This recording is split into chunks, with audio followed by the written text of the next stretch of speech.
เมื่อยบ่แต่ละคนแต่ละมือแต่ละเว้นเมื่อยบ่ การทำความดีนะมันเห็นยากแต่ว่ายากก็ต้องทำการทำความเร็วเนี่ยเห็นง่าย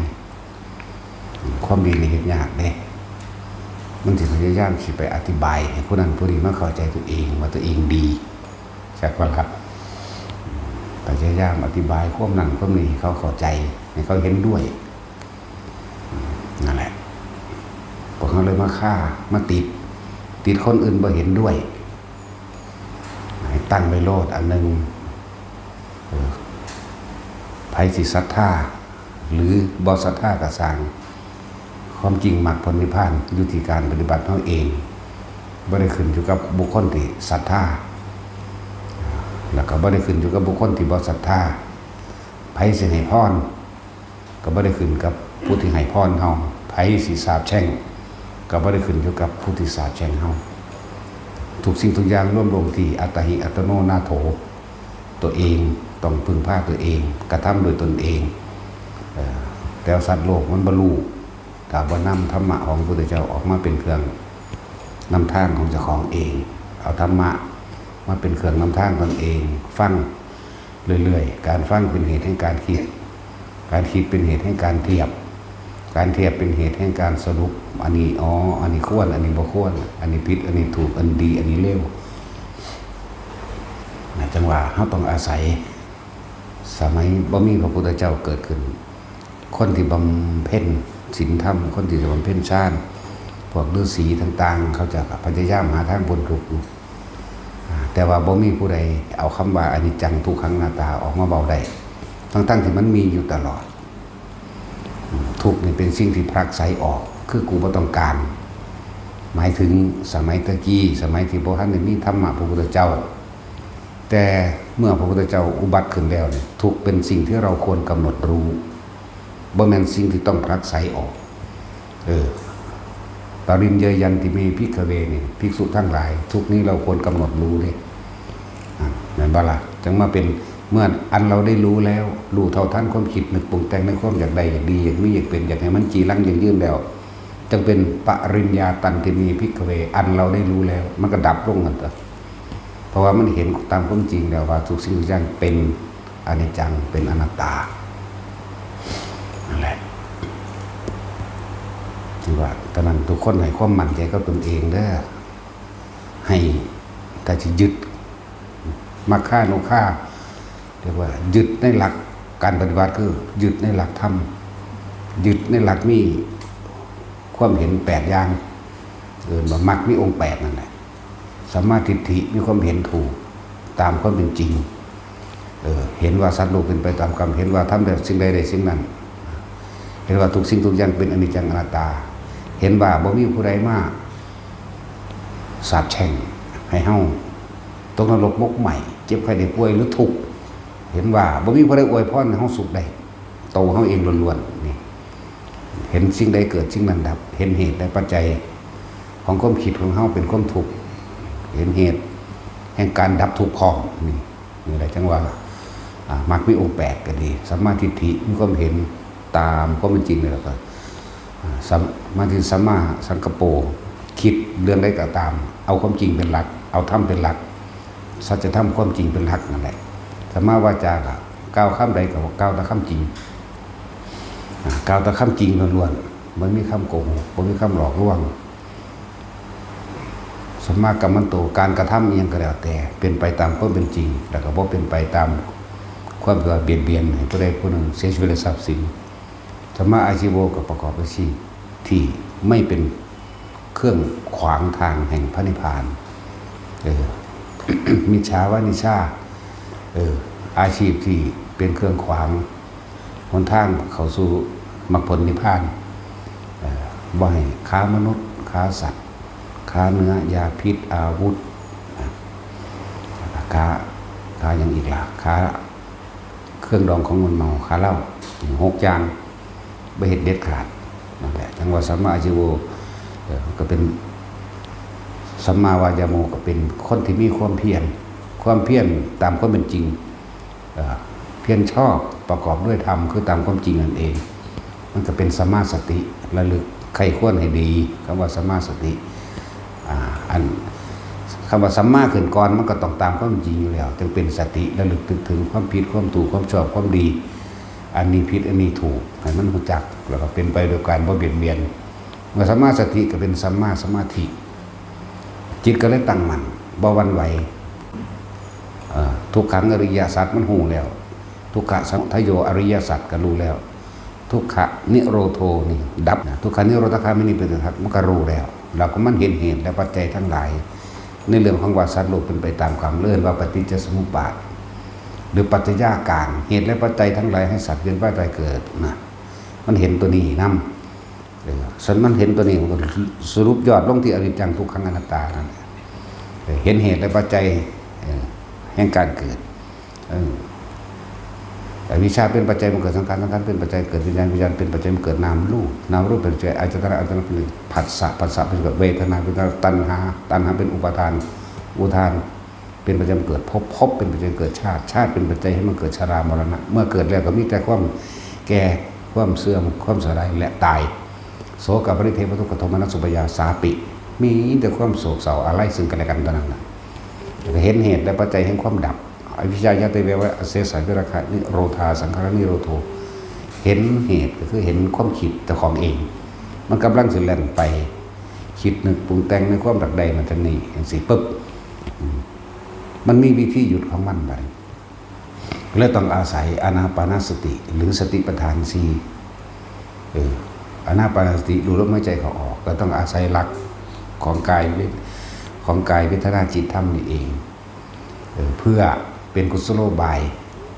ในการหลอกความคิด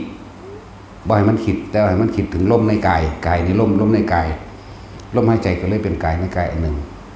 เมื่อมันเกิดความสงบมันคิดอย่างอื่นแล้วมันบ่คิดอย่างนี้มันอยู่กับลมเนียนแน่นิ่งเป็นทางเดียวแล้วมันก็เกิดเป็นเวทนาและในเวทนาพร้อมกายในกายก็คือลมหายใจเวทนาในเวทนาคืออาการปิติเป็นอุเบกขาจิตในจิตก็คือเป็นผู้มีสติกำกับความคิดเจ้าของไว้เพราะมันไปหนีจากกายนั่นเองธรรมภายนอกก็คือทุกสิ่งทุกอย่างเพราะจะเป็นโลกธรรม8แล้วก็ไหลร่วมรูธรรมภายในคือความพอใจและบ่พอใจในโลกธรรม8นะในทุกสิ่งทุกอย่างที่มันกระทบสัมผัสนั่นเลยว่าจิตมันบ่หวั่นไหวมันบ่มีความรู้สึกในความอยากใดอยากดีอยากมีอยากเป็นเพราะว่ามันเห็นอนิจจังอนัตตามันก็เลยสักตะวาเลยบัดอันนั้นก็เพียงแค่ว่าแค่เห็นซื่อๆบ่คิดนึกปรุงแต่งในความจะเป็นเจ้าของหรือว่าในความอยากใดเพราะว่าสิรู้สัตว์บุคคลสิ่งของเพราะว่าสิเสียงใดๆก็ตามแต่รู้ไปกับมันซื่อๆเพราะว่าสิรู้รสกลิ่นเสียงสัมผัสทางกายถ้าไม่คิดไม่นึกอารมณ์ความรู้สึกเกิดขึ้นไม่ได้พบดับท่านี้เราต้องไปเอียงมากนั่นต้องว่าเราต้องพยายามแต่อาจจะเอาตรงนี้มันเลยมันกะยากก็เลยต้องมีเครื่องประกอบอย่างอื่นอันมีท่านเป็นเบื้องต้นคำว่าท่านประมาณท่านโดยภายนอกก็คืออาหารยารักษาโรคเครื่องนุ่งห่มที่อยู่อาศัยเครื่องอำนวยความสะดวกต่างๆสารพัดในการประกอบความเสียสละความยึดมั่นถือมั่นประกอบความเห็นแก่ตัวของสละออกท่านบ่แม่นแค่ภายนอกอย่างนั้นท่านภายในเข้ามาอีกก็คือกำลังแรงกายเจ้าของเองท่านเลือดก็ได้ท่านเนื้อก็ได้ท่านกำลังแรงกายเจ้าของเองเป็นอุปปารมิท่านนั่นแหละในการตาปณิท่านทั้งใจท่านแบบใดเนี่ยท่านภายนอกรู้แล้วเป็นวัตถุท่านท่านภายในเป็นเลือดคือพวกเขาไปบริจาคเลือดนี่มาท่านภายในเป็นอุปปารมิท่านท่านกองในกายก็จะวันท่านในเข้าไปอีกคือท่านทั้งใจเป็นยังไงตราบใดที่เขากระทำความดีหรือให้ทานหรือช่วยเหลือบุคคลผู้ใดผู้หนึ่งทั้งสัตว์และคนทั้งหลายถ้ายังมีความหวังคำว่ามีความหวังว่าเขาจะช่วยเหลือเราตอบแทนหรือเขาจะยกย่องว่าเราเป็นคนดีนี่มันบ่ขาดออกจากความยึดมั่นถือมั่นเหมือนว่าล่ะท่านภายในท่านหัวใจนี่ท่านแบบนี้ก็คือไม่หวังสิ่งใดตอบแทนแม้แต่คำขอบคุณเข้าใจว่าล่ะนี่ ท่านภายในท่านแบบนี้นี่ตัดออกแล้วบ่มีหยังเป็นของเฮาในโลกอันนี้นั่นแหละจังหวะแต่ละคนนั่นนะนี่บอกแล้วนะท่านของภายนอกท่านปานกลางท่านปานกลางท่านแห้งท่านเลือดหรือสุกรถติดตมให้คนอื่นก็ได้โดยบ่ได้ไปหวังหยังหรือเก็บสิ่งของที่ขวางถนนหนทางงาไม้หักขวางถนนตัดออกแล้วก็แล้วไปเลยเศษแก้วขวดแก้วแตกตามถนนทางเก็บไปถิ่มนะที่บ่เป็นอันตรายแล้วไปเลยบ่ได้ไปหวังว่าไผสิมาว่าเฮาดีทั้งสี่เนี่ยคือจังเฮาเฮ็ดอยู่เดี๋ยวนี้ปลูกต้นไม้รดน้ำต้นไม้หรือสิ่งที่เฮาเหลือที่ซอยผู้ใดได้อาหารบ่เครื่องห่มบ่เสื้อผ้าหรือซอยเหลือคนป่วยสิ่งทั้งหลายเหล่านี้ท่านก็คือให้ไปเลยขาดไปเลยบ่ได้ไปหวังว่าเขาสิมาว่าเขาดีเข้าใจว่าล่ะเนี่ยจึงบอกว่าท่านนี่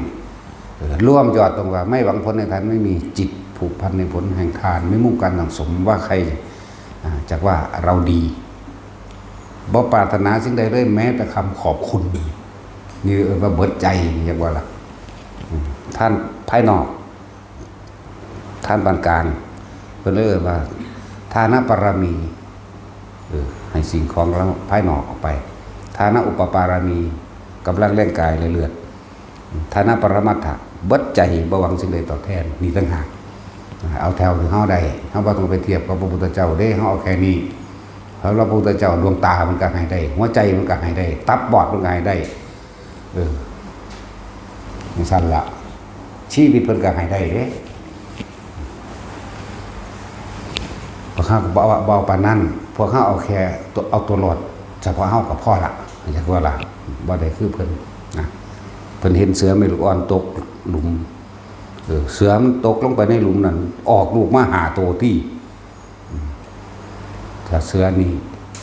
ออกลูกมันแต่สิเทียบความสละเด็ดขาดของเพิ่นมันตกหลุมดักที่นายพรานเคยดักไว้มันตกลงไปแล้วมันไปออกลูกอยู่ในหันบัดนี้พระโพธิสัตว์เฮาไปเห็นกระหักงาไม้ใหญ่ๆพุ่นล่ะมันถิ่มลงมาสั้นลงไปในหลุมกะว่าให้มันขึ้นแต่ว่าโดยความเป็นเสือเมลูกอ่อนไม่ใช่ว่าล่ะมันบ่มีกำลังว่าถ้ามันสิมีกำลังมันต้องกินลูกมันตัวใดตัวหนึ่งหรือสองตัวจึงจะมีกำลังอิ่มขึ้นมาได้ถ้ามันกินลูกมันจิตมันสิเศร้าหมองแล้วก็มันสิใคร่ครวญอยู่กับลูกมันว่าเป็นธรรมดาภาษาของพวกผู้หญิงต่างหลายมีความรักความใจอ่อนโยนกับลูกมากที่สุดเพิ่นมองลึกแม้กระทั่งก้นบึ้งของความเป็นหญิงมันเด้บ่ได้ความว่ากินลูกเจ้าของเองสิติดใจกับมันเวลามันตายมันสิเศร้าหมองมันสิตกนรกจำเป็นเฮาต้องสละตัวเองโดดลงไปเสือกินนั่นแล้วพวกเฮาบ่เอาปานนั้นดอกเนาะเอาแต่ตัวเองพ่อจังแล้วเป็นแบบนั้นพวกเฮาก็สละความเห็นแก่ตัวโดยบ่ได้หวังสิ่งใดตอบแทนก็เอาล่ะ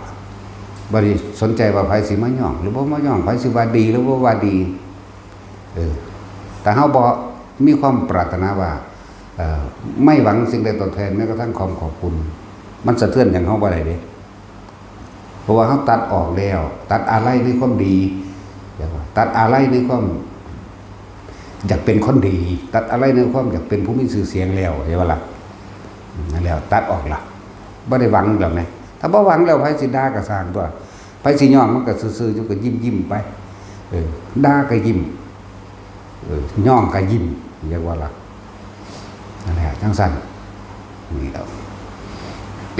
แต่ว่าพวกเฮามันเฮ็ดยากได้บัดนี้เนาะโหบ่ธรรมดาเด้เอานั่นเอานี่ให้คนเขายังด่าอยู่มันสุกสูดเลยเนาะเห็นว่านั่นแหละก็เลยบอกว่าความดีถึงยากก็ต้องจำต้องฝืนใจทนกระทำไปก่อนทำเรื่อยๆทำให้มากทำให้บ่อยทำไม่ชินไม่ชินแล้วมันก็เฉยกันตัวเอาให้ผู้นั้นผู้นี้ผู้เขาด่าแล้วเฮาเฮ็ดนะเฮาบ่เฮ็ดเอาชนะใจเขาเด้เฮาเฮ็ดเอาชนะความยึดมั่นถือมั่นของตนอะไรบ้างนี่ เรายังสั้นแล้วก็เฮ็ดให้เบิ่งเป็นตัวอย่างอยู่ไหมไปก็ดีดามาโลกูหังเฮ็ดกูหังมีกำลังขัดก็เก่าอีกเนาะจึงบอกว่าความดีเป็นสิ่งที่ทำได้ยากที่สุดแต่ถึงยากก็ต้องทำถ้าไม่ทำแล้วจะทำอะไรทำความเลวบ่เห็นบ่ล่ะก็เริ่มฝืนไปเลยฝืนไปฝืนมากเกิดความเคยชินชาเฉยถึงจะปิดเสียงไว้ปิดเสียงไว้อย่าหลับเด้อปิดเสียงไว้แล้วผมบอกอ่านไปห้ามเอาโทรศัพท์ขึ้นมานั่นแหละทั้งว่าความดีเป็นของที่ทำได้ยากถึงยากก็ต้องทำจำต้องทนเขาจะว่าล่ะเพราะสั้นเพิ่นจะเอาขันติปรมังตะโปติติขาวขึ้นก่อนบอกความอดความทนเป็นตบะยังยิ่งเป็นเครื่องคมอารมณ์ของเจ้าของบ่อยมันพุ่งออกมามันจึงถ้าความอดทนได้แล้วนั่นแหละเป็นหนทางแห่งความดับทุกข์ใช่ว่าล่ะถึงว่าขันติปรมังตะโปติติขานิพพานังปรมังวัฏันติวัฏัญญูนะหิปภะหิโตปรูปคาติสะมโนโหติปารังวิหิทยันโตเป็นเครื่องสงบระงับของสมณะทั้งหลายผู้จะเข้าถึงความสงบจึงมาเป็นสัพพปาปัสสะจงสลัดสละอกุศลออกอกุศลคือบ่คิดเบียดเบียนมันดีมันกบกันไว้อย่างว่าคิดแต่แนวดีพูดแต่สิ่งที่มันดีทำแต่สิ่งที่มันดีกบไว้จึงว่าสัพพปาปัสสะอาการนังกุตระสูปสัมปทานสัจจิตะปะริโยทัปปนังกบเกินที่จริงมันมีอยู่มันตัวเจ้าของไม่ได้รักคนศูนย์นั่นอารมณ์ความรู้สึกของแต่ละคนบ่มีผู้ใดโกหกตัวเองบ่มีทางโกหกคนอื่นได้ตีน่าเศร้าเล่าความเท็จได้แต่ว่าความจริงตัวเองนั่นโกหกไม่ได้เห็นบ่จังว่าฝืนไปเฮ็ดไปเรื่อยมันก็คือชินแต่การทำดีตัวบัดนี้นะแต่นี่คือคำสั่งสอนพระเจ้าทุกพระองค์แหละสัพพปาปัสสะอะการนังกุตระสูปสัมปดาสัจจิตะปรุตังนังเอตังพุทธนาสาสนังนั่นจังว่าอนุปวาโตอนุปคาโตปาติโมเคจะสังวโรมัตตัญญุตาจะพัตตสมิงปันตัญจสนานจะสนังทิจิตเตจะอาโยโกเอตังพุทธนาสาสนังก็ไล่ไปบัดแต่เฮาก็หาเครื่องอยู่ของเฮาตัวบัดหาเครื่องอยู่คือการอยู่ในฌานเห็นไหมคือเพ่งอยู่ในอารมณ์อะไรอันหนึ่งเพ่งกับว่าแม่นเอาตาจ้องตาเพ่งคือเพ่งกับศีลดอกนั่นที่เพ่งเฮาอาศัยเพ่งลมหายใจทำความรู้สึกอยู่ณจุดเดียวคือลมหายใจเข้าออกนี่แหละ มีวิตกก็หมายถึงว่าคิดถึงลมหายใจเข้าและออกมีวิจารณ์ประคองไว้อย่าคิดถึงสิ่งอื่นเมื่อมันบ่คิดถึงสิ่งอื่นแล้วจิตมันนิ่งมีปีติเกิดขึ้นก็เป็นวิหารธรรมก็มันบ่ล่ะจังซั่นแล้วนิตักกะวิจารณังอุปสมะอัจฉตังสัมปสาตนังเจตโสเอโกติภาวังอวิตกังอวิจารังวิเวกจัมปิติสุขังปฐมังจานังอุปสัมปชาวิหารตินี่คำสอนพุทธเจ้ามันมาสั้นแล้ววิทยาจะวิราคาไล่ไปเป็นหลังจากเขาชำนาญในพื้นฐานขั้นที่หนึ่งขั้นที่สองมันจะเป็นเองเห็นว่าล่ะสุขเอกคตาไปเองปีติเป็นเอกคตาไปเองขั้นที่สามก็สุขเอกคตาไปเองมาถึงความสงบเขาเรียกว่าขั้นที่สี่ก็เป็นไปเองเราสุขสัจจปหานาทุกขสัจจปหานาปุเปวโสมนัสโทมนัสสานังนี่มีแต่สติรู้อยู่กับความว่างบัดขั้นที่สี่ถ้ากับฝึกไปจังสี่สกรอย่าเพิ่งเอายอดมันส่วนมากผู้ใดก็จอเขามาจะถามเอายอดถามเอานิพพานถามเอาหูทิพตาทิพถามเอาเห็นนั่นเห็นนี่โลดถ้าว่าเห็นความคิดเจ้าของมันจะไปเห็นแนวอื่นใดบ่เนาะความคิดเจ้าของพระท่านสงบลงใดความคิดนี่แต่คิดอยากเห็นคิดอยากได้คิดอยากเป็นแต่นั้นเฮาจึงเน้นอยู่ในขั้นพื้นฐานแรกสกร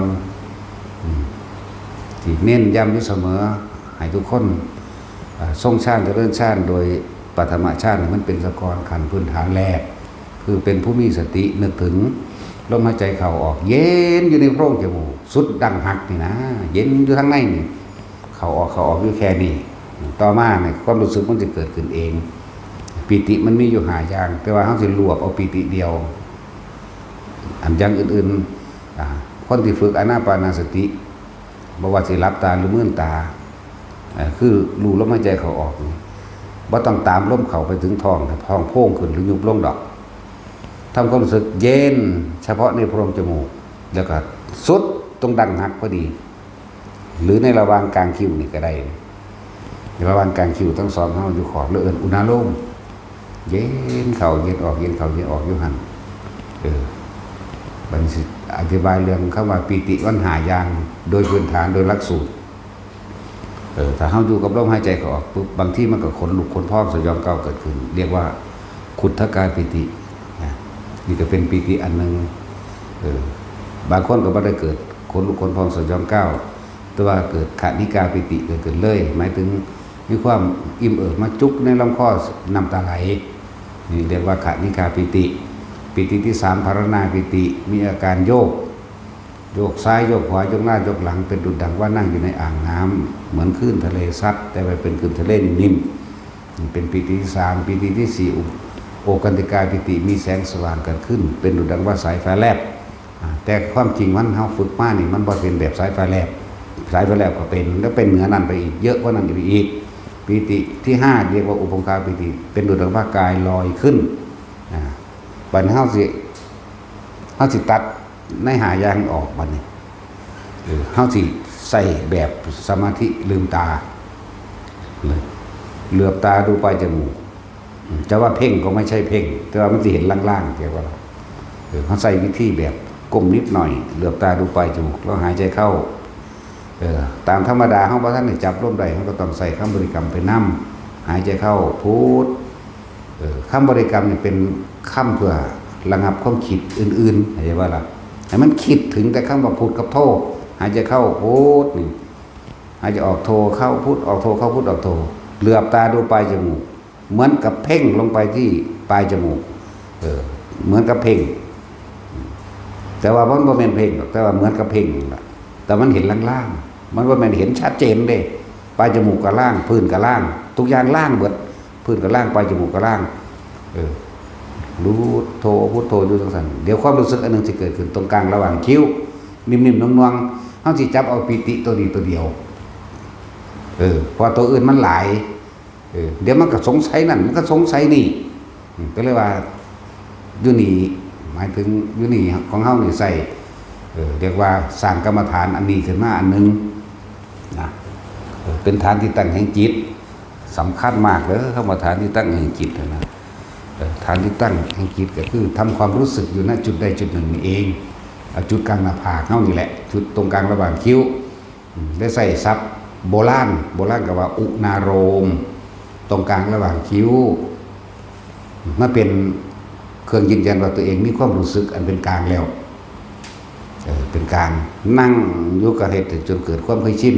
มันน่วงอยู่ระหว่างกลางคิ้วกลางหน้าผากเฮาเองนั่งอยู่ท่าใดก็ได้เฮาบ่จำกัดท่าเฮาจำกัดสติเฮาควบคุมสติต่างหากเฮาบ่กำหนดเรื่องอื่นเฮากำหนดสติให้รู้สึก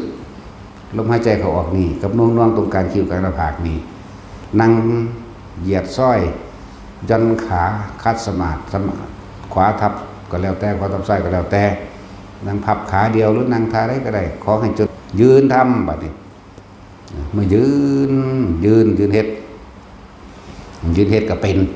ลมหายใจนี่ปีติน่วงอยู่กลางหน้าผากนี่บัดนี้เดินทำใจว่าล่ะเดินให้จับความรู้สึกลมหายใจกับนิ่มๆตรงกลางหน้าผากเลยบ่ได้ให้ไปจับเท้าขาเด้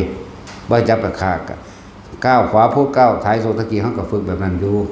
แต่ว่าบัดนี้เฮามาจับเอาจุดนี้เลยที่เขาเจ้าฝึกไปก็บ่ผิดดอกคือความชำนาญของไปของเราเข้าใจว่าล่ะบ่แม่นว่าที่ว่าอันนั้นผิดอันนี้ถูกบ่ว่าเข้าใจบ่ต่างคนก็มีต่างจุดหมายเดียวกันบัดนี้เดินจนเกิดความเคยชินยืนเดินนั่งนอนเกิดความเคยชินอย่าเพิ่งรัดขั้นตอนในชั้นที่2พอในระหว่างมันเริ่มนั่นมันขึ้นไปชั้นที่2บางทีเฮาย่างงอกๆไปเนี่ยเดินงอกๆไปเนี่ย กูคือบ่ได้เดินจงกูคือบ่ได้กำหนดลมอันน่วงหน้าผากคือเกิดขึ้นเลยนอนนี่มันสิขึ้นไปชั้น2แล้วเข้าใจบ่ล่ะไปขั้นที่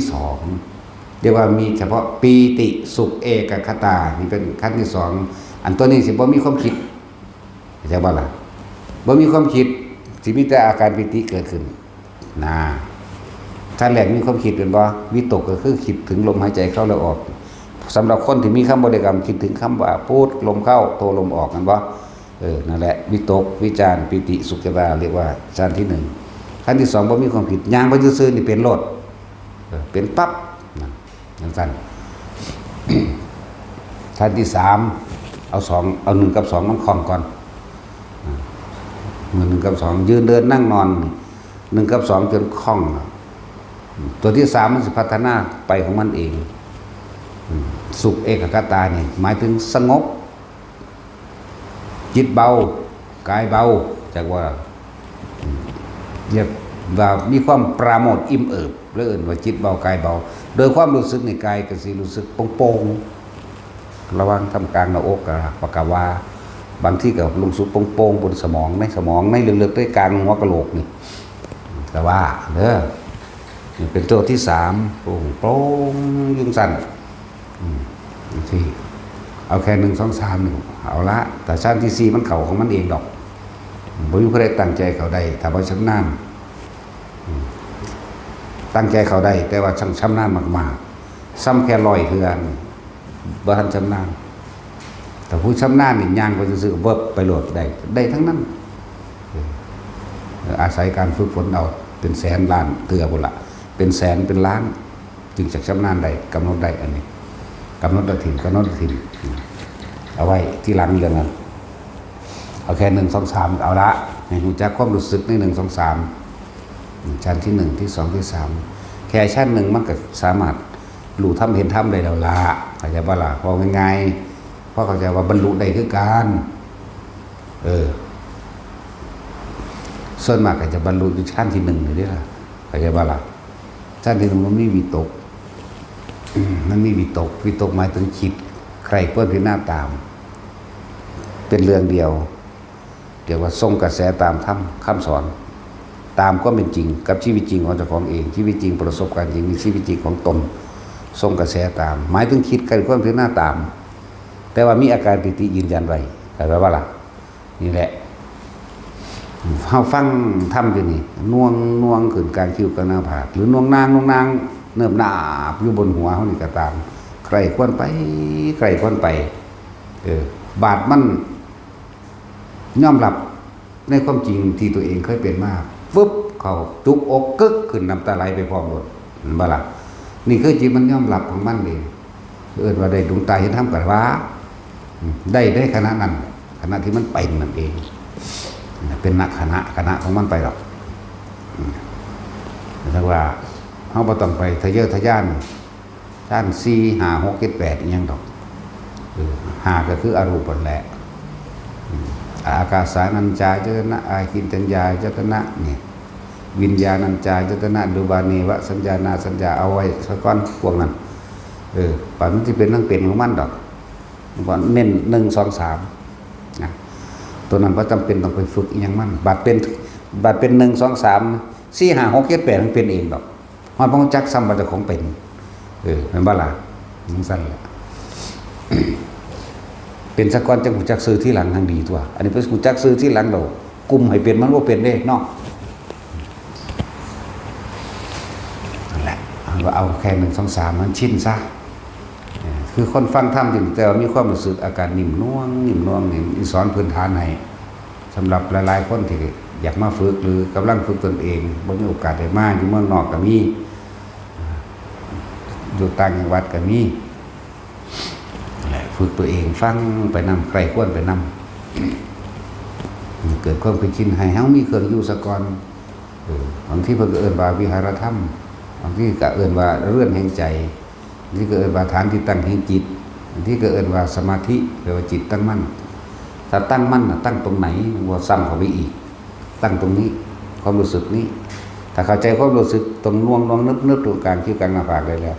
บางที่มันขึ้นมาข้างบนกายเข้าใจว่าอ๋อตั้งมั่นนี่คือลมหัวกุดได้หน่อยหมุน อยู่ในระหว่างหัวกับของเองนึงหันนั่นแหละคำว่าจิตตั้งมั่นตั้งตรงไหนก็ตั้งต้นตั้งตรงเอาไว้ที่กายนี่แหละที่แรกก็เห็นจุดเดียวซะก่อนเนี่ยบัดมันเลื่อนขึ้นมาตรงกลางหัวก็จังเข้าใจแล้วอ๋อแม้บางที่มันไปน่วงหรือจักว่าตรงทำกลางอกกว้างๆบ่แม่นจุดเดียวหน่อยๆบ่แม่นแบบหน้าผากเข้าใจบ่แม่นแบบหัวสำนีแต่ว่ามันเป็นเบิดเวิงนี่เบิดเวิงทำกลางอกเขานี่อิ่มนั่นแหละเป็นปิติเป็นปราโมทย์เป็นปราโมทย์ปิติปราโมทย์จังสิใส่ทรัพย์ได้แล้วเป็นจังว่าจิตเบากายเบาเนาะอิ่มว่างๆเวิ้งก็ว่าไปโซโลเซเลก็ว่าไปนั่นแหละฝึกให้มันชินชำนาญซะก่อนในหนึ่งแต่หนึ่งแล้วตัวสองเป็นเองตัวสามเป็นเองตัวสี่เป็นเองหา6 7 8เป็นเองขอให้ทุกคนเรียกว่ามั่นคงให้ชั้นที่หนึ่งยืนเดินนั่งนอนนี่นึกเมื่อไหร่ได้เมื่อนั้นนี่ไหมทำเมื่อไหร่ได้เมื่อนั้นนี่ไหมจนจังบ่ได้จำกัดนอนอยู่อู่ก็เห็นได้เข้าใจว่าล่ะนอนอยู่ท่าได้ก็ได้คือกันเดินนั่งนอนครบแล้วบัดนี้หัดย่างเฮ็ดบัดนี้คนที่ทำสมาธิแบบเดินรู้สึกว่ามันสิตั้งมั่นกว่านะรู้สึกว่ามันตั้งมั่นมันยากแต่ว่าเวลามันอยู่แล้วมันสิมั่นคงกว่านะเพราะว่าเฮาสิไปกังวลกับเท้าขวาเท้าซ้ายกว่าบางคนก็ฝึกแบบพุทโธนั่นบ่ล่ะแต่ถ้าเฮาฝึกเป็นแล้วเฮาจับในความรู้สึกในกายเลยเอาหลักสติปัฏฐานสิเอาอานาปานสติในสติปัฏฐานสิโดยบ่ได้คำนึงคำนวณถึงท่านะแบบเป็นเดินว่านี่เดินถึงสิเฮ็ดยากแต่ว่าถ้าเป็นแล้วรู้สึกว่ามันสิอยู่ตัวกว่ากันรถแท็กซี่ขับรถปั๊บเป็นปั๊บเลยวะย่างออกไปจากนี่ปั๊บก้มปั๊บเป็นปั๊บรถนั่นบ่นั่นเลยว่ามันคล่องถ้าตัวนี้หายเด้คิดไปแล้วแม่นบ่นั่นแหละหมายถึงคิดออกจากกายถ้าคิดอยู่ในกายหรือคิดอยู่จ่อๆหรือคิดในขณะที่เฮาคุยกันก็เป็นคือเก่าเทศอยู่ตอนนี้ให้มันเป็นก็เป็นได้เทศจับอุณาโลมก็ได้เทศจับนวงนางบนหัวก็ได้เทศจับอยู่นี่ก็ได้พอความคิดเฮาบ่ได้ออกไปทางอื่นจังว่าล่ะมันอยู่ตรงเฉพาะหน้ามันอยู่ตรงเฉพาะหน้าที่นี่เน้นย้ำเฉพาะเรื่องเดียวใจว่าล่ะจังซี่บ่ให้มันมีก็ได้ให้มันมีก็ได้นั่นแหละเพราะว่าทุกคนฝึกให้ชินชำนาญเฮาต้องการความมั่นคงความมั่นใจความคาดคะเนเฮาบ่ต้องการประมาณนี่เฮาบ่ให้ประมาณ8นี่เขาสิว่าประมาณ10แต่12เขาว่าประมาณ10นั่นบ่ล่ะแต่14 15เขาก็ว่าประมาณ10ก็ได้ประมาณ20ก็ได้เฮาบ่เอาค่าโดยประมาณเฮาต้องการเป๊ะๆนี่จังว่าเป๊ะๆมั่นคงเลยจังว่าสอนสติหลายๆอย่างเน้นปลุกมันหูเด้ให้ย่างนับขานับก้าวมื้อนี้ได้จะก้าว3,438 ก้าวไปบิณฑบาตหลังจากแต่งตัวเรียบร้อยแล้วปุ๊บเริ่มเดินปุ๊บมันสินับรถนั่นแหละสติมันบ่ออกจากความรู้สึกในกายหรือการเดินของมันเองอย่างว่า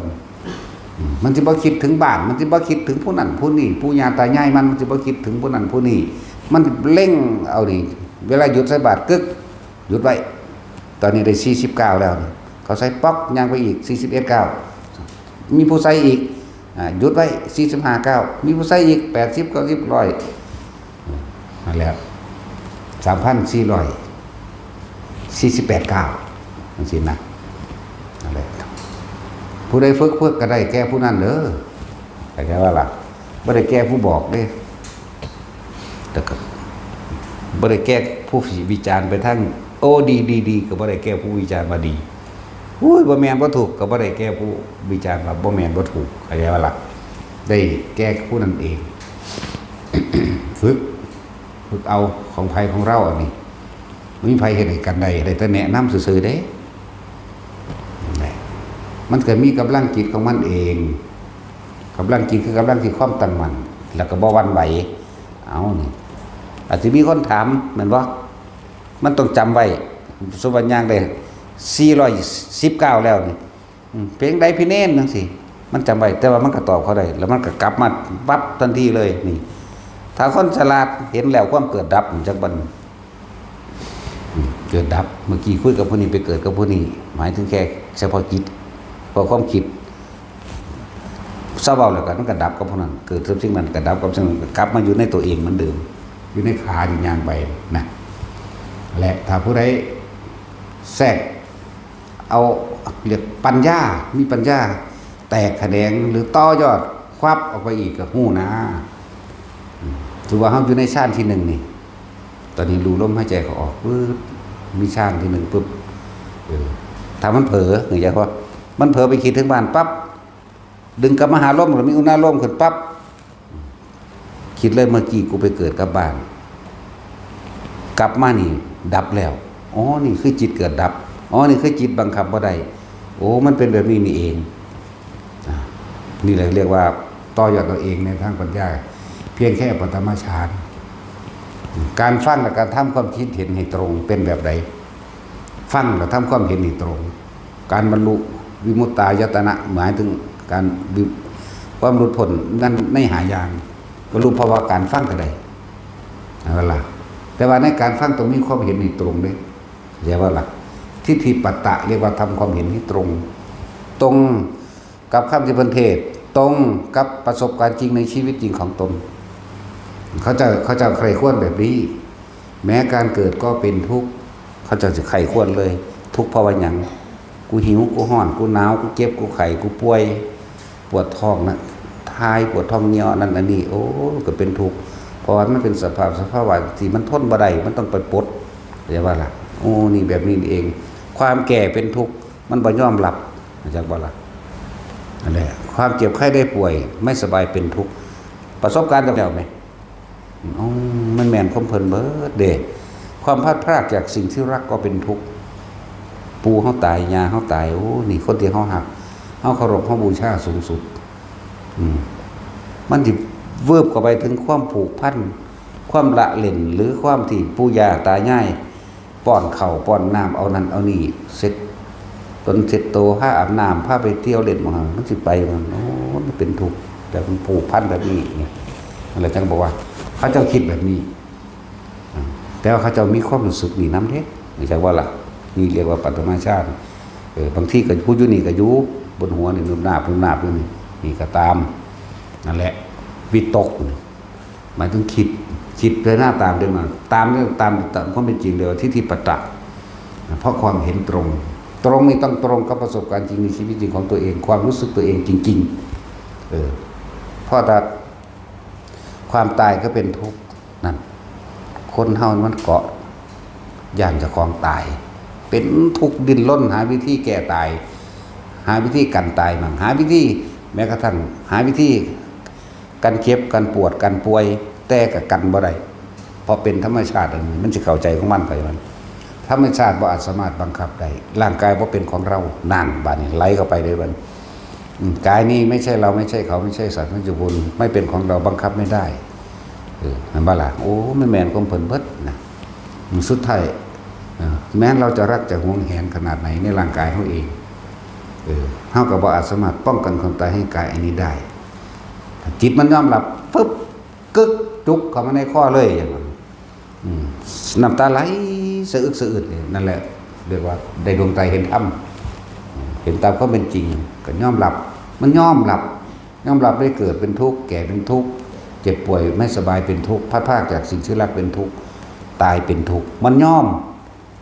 นั่นแล้วแต่เพิ่งถึงมันสิแสดงไปเรื่องว่ากระทำสิ่งใดจำได้สิ่งนั้นแต่กูไปหาปนกี่หรือขาคนตายกูก็เป็นทุกข์ด้วยเนาะกูต้องหลีอยู่หลบซ่อนอยู่มีความกังวลภายในตัวเองแม้นคนอื่นสิไปเห็นก็สร้างบัดตัวเองก็ย่อมรู้ย่อมเห็นแก่ใจตนกังวลบ่ล่ะไปรักบัดนี้มหาตลักของมากไม้มหาศาลยังดอกลักเกิบโอ้ไปงานแต่งเขาหรือไป เขาเอาบุญเขาสากบุญพระเวทหรือไปหยังสวดมนต์ในเฮือนในบ้านคนต่างๆไปลักเกิบเขาใส่เกิบเขามาเนาะสั้นแล้วเอามาเสื่องไว้ในเฮือนเสื่องไว้แล้วก็ยังบ่ดีใจเอาไว้มองได้ก็บ่ดีใจเด้ยังเขามาเห็นมองนี่แล้วว่าแจบใจกูแล้วใบบ่หาเห็นดอกกูเสื่องเกิบแมงไว้บ่อนนอนเจ้าของคุณเนาะยางลงมาข้างล่างพี่น้องเกิบยางว่าซื่อๆมันหนาลาแล้วเด้เป็นบ่ล่ะนี่มันถูกบ่ล่ะจะทุกตัวทุกเป็นสภาพว่าที่ยากแก่การทนแห่งความรู้สึกเด้นะความรู้สึกที่มันตัวเจ้าของบ่ได้เลยอุ้ยมาหยังน้อบัดนี้น้อหูจักซะน้อว่ากูเอาเกิบเข้าบ้านกูสิตอบว่าจังได๋ล่ะนั่นตัวไปต่อเลยเห็นบ่นี่สิหาคำโกหกเขาไปต่อล่ะนี่บวกกันไปเลยเห็นบ่นี่ทางสั้นตัวหลักแล้วก็โกหกตัวได้บัดโกหกต่อเด้กูตัวเขาวางได้เนาะกูสิเว้าจังได๋เนาะนี่คิดหาคำเกตัวไว้แล้วเนาะแล้วเป็นทางสั้นเรียกว่ามันเลยกลายเป็นโกหกให้ผู้อื่นเสียชีวิตและทรัพย์สินไปพร้อมเด้เป็นพอเสียชีวิตมันก็เสียทรัพย์สินตัวมันสิตัวไปอีกอยู่นี่นั่นแหละว่ามันตัวความรู้สึกเจ้าของบ่ได้เด้อสั้นนี่นะครับบัดนี้เฮาก็เลยเห็นว่าสัตว์โลกเป็นไปตามกรรมก็แบบนี้นี่เองก็ยอมรับแล้วมันก็คายความมาจากไปเบียดเบียนทำลายผู้ใดผู้หนึ่งเสียชีวิตด้วยทรัพย์สินตัวบาดดวงตาเห็นธรรมเกิดความเห็นตามความจริงคำว่าสัตว์โลกเป็นไปตามกรรมบัดนี้มันเลยบ่กระทำกรรมอันใดอีกในการทำร้ายเบียดเบียนผู้ใดเสียชีวิตทรัพย์สินบ่มีความคิดเห็นแบบนี้เลยว่าบ่มีในใจบ่มีในจิตแล้วโตศีลเลยเกิดขึ้นมาเองเนี่ยว่าศีลแท้ๆก็คือการไม่ทำร้ายเบียดเบียนให้ผู้ใดผู้หนึ่งเสียชีวิตและทรัพย์สินเด็กศีลมันแท้ๆเป็นของบริสุทธิ์พร้อมนี่อันนั้นเป็นวิธีรักษาซื่อๆเด้อันเพิ่นว่าปานาติปาตาอธินาแม่นบ่ล่ะกามีมุสาหรือสุราเมรยะนี่วิธีรักษาเด้นั่นว่าที่พวกเข้าไปหาขอจากพระแม่นบ่ล่ะไปขอจากพระมีคำสมาทานศีลนั่นบ่ล่ะพระเพิ่นก็ให้เพิ่นบอกทางให้เด้ล่ะเพิ่นบอกทางให้ก็บอกว่าผู้ใดรักษาได้แบบนี้แล้วก็สีเลนะสุขติงยันติตัสสมาสีลังวิโสทะเยเพิ่นบอกทางจริงๆแล้วบ่แม่นขอห้ามหรือขอบ่ห้ามอีหยังเด้แต่ว่าเพิ่นบอกพุทธเจ้าเพิ่นบ่แม่นว่าชาวพุทธต้องทำศีล5ให้บริบูรณ์ถ้าใครทำไม่ได้ถ้าเกิดเลยนี่ไม่ใช่ชาวพุทธบ่แม่นแบบนั้นเพิ่นบอกอันนี้ควรอันนี้บ่ควรต่างหากเพิ่นบอกทั้งทางดีแล้วเพิ่นบอกทั้งทางเลวบ่แม่นขอห้ามจักว่าล่ะมันบ่แม่นแต่ว่าธรรมะนี่เป็นของสัตว์ทั่วโลกเด้มันบ่แม่นเฉพาะชาวพุทธเด้เข้าใจว่าล่ะธรรมะในการรักษาตนในศีล5บ่ได้เกี่ยวกับศาสนาใดทั้งสิ้นเข้าใจว่าล่ะบ่แม่นแต่ว่าสิบอกให้ชาวพุทธต้องอย่างนี้เด้บ่แม่นธรรมะนี่เป็นความจริงของทุกชีวิตสรรพสัตว์ทั่วโลกบ่ได้มีส้นศาสตร์บ่มีศาสนาแต่ว่าเป็นความจริงของชีวิตคำว่าศาสนานี่เป็นแนวทางของผู้รู้หรือหนทางของผู้รู้เลิศศาสนาพุทธศาสนาคริสต์ศาสนาฮินดูศาสนาพราหมณ์ศาสนาหยังก็ว่าไปนี่เป็นเรื่องอัตลักษณ์ตัวตนแต่ธรรมะบ่มีอัตลักษณ์บ่มีตัวบ่มีตนสามารถฝึกฝนแล้วก็ปฏิบัติหลุดพ้นได้เสมอกันเบิดทั่วโลกนี่แม้แต่คนป่าบ่รู้หนังสือเข้าใจว่าล่ะมันสั้นแหละคำว่าศีล5นั่นน่ะเป็นการขอเป็นพระเพิ่นก็บอกทางให้ถ้าพวกเจ้ารักษาได้แบบนี้เด้อเจ้าบ่ไปฆ่าคนโดยธรรมของฆราวาสโดยศีลของฆราวาสมันก็สุดมันไปฆ่าสัตว์อื่นบ่ได้มันก็ต้องมีกินอยู่เนาะบ่ได้คือของหมู่พระภิกษุบ่ได้พระภิกษุก็ต้องงดเว้นถึงที่สุดแม้ก็ฆ่ายุ่งบ่ล่ะสอนฆราวาสก็อย่าฆ่าคนตัวนั่นว่าซั่นก็จะลักของคนตัวก็จะปล่อยไปผิดในกามข่มขืนผู้ใดตัวถ้าบ่ได้ข่มขืนเขาให้ก็เอาโลดบ่ได้ข่มขืนมั้ยจักว่าล่ะสั่นตัวมันเป็นน้ำตัวถ้าพอไปโกหกให้ผู้ใดผู้หนึ่งเสียชีวิตและทรัพย์สินมันก็ดีตัวเป็นว่าสั่นถ้าพอไปดื่มสุราและเมลัย เนี่ยมันก็บ่เสียสติเมื่อมันบ่ได้เสียสติมันก็บ่เฮ็ดอิหยังผิดพลาดตัวมันก็เลยอยู่แบบปลอดภัยในตนเองมันบ่ล่ะก็อยู่สบายตัวนี่คอยของฆราวาสแต่เรื่องธรรมะหากินคือหาปูหาปลาขุดกบขุดเขียดไต่แมงกินุ่นกว่ากี่โปมเป็นธรรมดาก็เอาตามระดับของเจ้าของว่ามันสิเอาสำเพิ่นเห็นบ่ล่ะเพิ่นก็บอกวิธีให้อยู่ได้ล่ะนั่นแล้วโดยหยาบๆสินหยาบๆมันก็บอกอยู่เรียกว่าสมาทานตวิรัตสมาทานนี่คือขอจากพระก็เป็นผู้บอกทางให้เจ้าเชฟไปเฮ็ดกระชางนี่มั่งหั่นนั่นบ่ล่ะนั่นแหละบัดนี้ เจตนาไตรรัตน์ก็ตั้งใจเอาเฉพาะเจ้าของบ่จำเป็นต้องขอบัดนี้มื้อนี้วันพระเว้ยกูสิตั้งใจบ่ฆ่าสัตว์ทั้งคนทั้งกี่โปมนั่นแหละทั้งปลานั่นแหละเข้าใจว่าล่ะทั้งงูเกี่ยวกับพร้อมมันนั่นแหละกูตั้งใจเกิดแก่บ่ฆ่าบ่ลักบ่ประพฤติผิดในกรรมบ่ขี้ตัวผู้ใดบ่กินเหล้าเมายาเครื่องเสพอะไรก็ตามที่เฮ็ดให้เสียสติบ่เอาเลยที่อื่นว่าเจตนานั่นแหละเพิ่นให้วิธีฝึกไปนี่เห็นว่าจากหยาบๆที่เป็นฆราวาสอยู่ยังมีการฆ่าปูฆ่าปลาฆ่ากบฆ่าเขียดหอยแข้งและแมลงภู่อยู่ก็เฮ็ดไปมีขั้นหยาบๆจากบ่นี้เพราะว่าข้องเรื่องบางคนก็เกิดมาในความยากจนเนาะมันก็ต้องหาอาศัยผู้อื่นเป็นเครื่องเลี้ยงชีพเจ้าของบ่อยากจนก็เลี้ยงคือเก่าแหละเห็นเรียนอยู่เนาะต่อมากันบัดนี้เริ่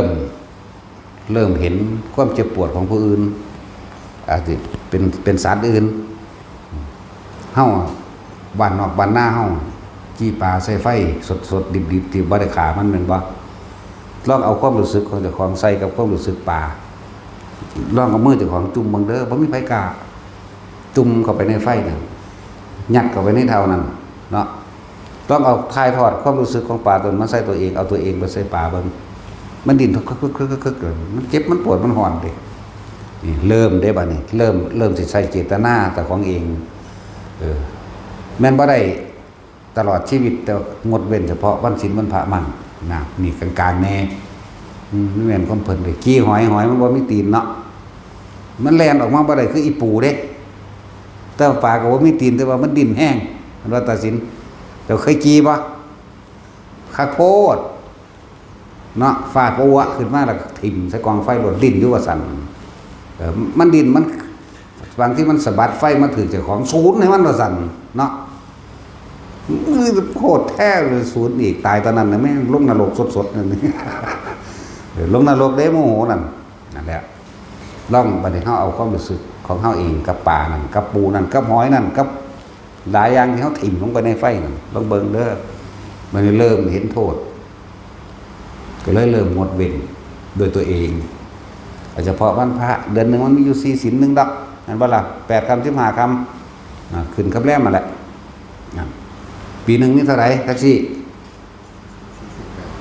ฮะ48บ่แม่นบ่12/4เป็น48บ่โอ้คิดออกอยู่ตัวนี่เรียนจบปริญญาสมจบปริญญาดอกทองสมคูณบาท12ได้อยู่12/4เป็น48 12/5เป็น60เนาะปริญญาก็สร้างหางเป็นหนี้4ล้านกูมึงเงินกูบ่จบจังกูเป็นหนี้ไผเด้มึงผู้ไว้ก็คือกันแล้วบ่เป็นหนี้ไผเด้เนาะมีแต่สู้กันเป็นหนี้ทั้งสองอ้ายน้องสู้เป็นหนึ่งผู้ละ2ล้าน3ล้านเรียนก็สูงทำงานก็เบาสบายมีแต่หนี้เต็มหัวทั้งอย่างเนาะเอามันเป็นหยังก็เป็นสั่นฮะแล้วก็ปลูกข้าวกินซื่อๆแล้วก็ผ้าใหญ่อยู่สู้จากนี้รถเนาะสู้จากนี้หน้าจากนี้ตาเนาะถือว่ามีบ่หน้าเด้อนี่ มีอยู่มันจากมีชื่อเสียงดีเนาะนั่นแหละแล้วว่าเจตนาไตรวิรัตน์บัดนี้คือเฮาตั้งด้วยตนเองเพราะว่าเฮาเห็นโทษเฮาความรู้สึกของกบของปลานั่นของปูนั่นของหอยนั่นใส่กันเฮาก็เลยเริ่มนี่เป็นขันกลางๆมันตั้งใจแล้วมันสิเป็นตัว บุญได้บัดนี้จักว่าล่ะบุญก็มีเด้คำว่ากรรมนี่ต้องสำเร็จผลโดยมีเจตนาใส่กันเด้แล้วก็เริ่มฝึกหัดไปเองจนถึงว่าปริเคคักๆแล้วกับสัตว์เหล่านั้นแล้วเกิดความละอายเกรงกลัวต่อบัดนี้แม่นบ่ล่ะโอ้ยกรรมทั้งหลายแหล่นี่ขึ้นหากูเบิดกูต้องเลิกเด้บัดนั่นแหละก็เริ่มฮัดไปจังซั่นบางคนถึงขั้นออกบวชเลยบ่ได้บ่ไหวจังซี่ก็มีเขาสะสมขึ้นไปแล้วถ้าเฮาบ่สะสมตอนนี้บ่เข้าใจตอนนี้หรือสะสมตอนใดสิไปเข้าใจตอนใดตรงนี้นั่นบ่ล่ะนั่นแล้ว เหมือนธรรมดาเด้อหลายๆคนที่เป็นมาเบิดนี่แหละบางทีเฮากินกุ้งดิบๆกินปลาซิ่วดิบๆนี่เนาะกูหังมักกูก็กินอีหลีตำหุงเผ็ดๆนะกูเอาเท่านั้นได้ใส่ยำมุ้ยขมแซ่บปูดิบแกะกระดองมันก็ใส่โดดนี่เนาะนั่นแล้วบัดไม่คิดเป็นตัวเองมึงรู้บาดนี่นั่นแหละหลายอย่างเนี่ยมันเริ่มมีความเห็นตรงกันความเป็นจริงได้คอยแต่ย่อยแต่ของออกดึงถอนความเห็นตัวนี้ออกตัวถอนสิ่งเหล่านี้ออกได้การคารวะเป็นหนทางที่คับแคบในการฝึกหัดเข้าสู่ธรรมะเด้มันต้องสละตัวเองออกมาตัวแบบโอ้บ่ได้ต้องเทศแบบนี้จึงจะสะดวกเป็นธรรมดาส่วนพวกกันบ่ทันใดก็เฮ็ดไปนั่นแหละค่อยๆสะสมไปนั่นแหละสิเอามือเดียวเลยมันก็บ่ได้หรอกเขาเจ้าผู้เพิ่นบรรลุแล้วเขาเจ้าก็สะสมมาหลายภพหลายชาติเนาะพระพุทธเจ้าเฮานับบ่ได้แล้วนับอสงไขยมันก็นับบ่ได้แล้วยังอันนี้ยังสิมาว่า20 30อีกอยู่เนาะนั่นซั่นล่ะ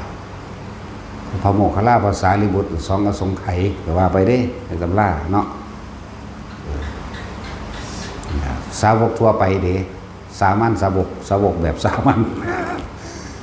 1อสงไขยแสนกับเด้นั่นแล้วบ่แม่นว่าสิได้ง่ายๆคือบำเพ็ญมาน้อยๆคือจังมันบวชนี่แหละเก่งก็พวกบ่บวชอยู่นี่เบิดก็แล้วกันนะเนาะหรือไผสิว่าเก่งก็มันเอาจะบ่ได้นอนเฝ้าวัดใดคือมันเด้เฝ้าเมียเนาะแท็กซี่ย่านเขาลักเอา มันนอนเฝ้าวัดใดเด้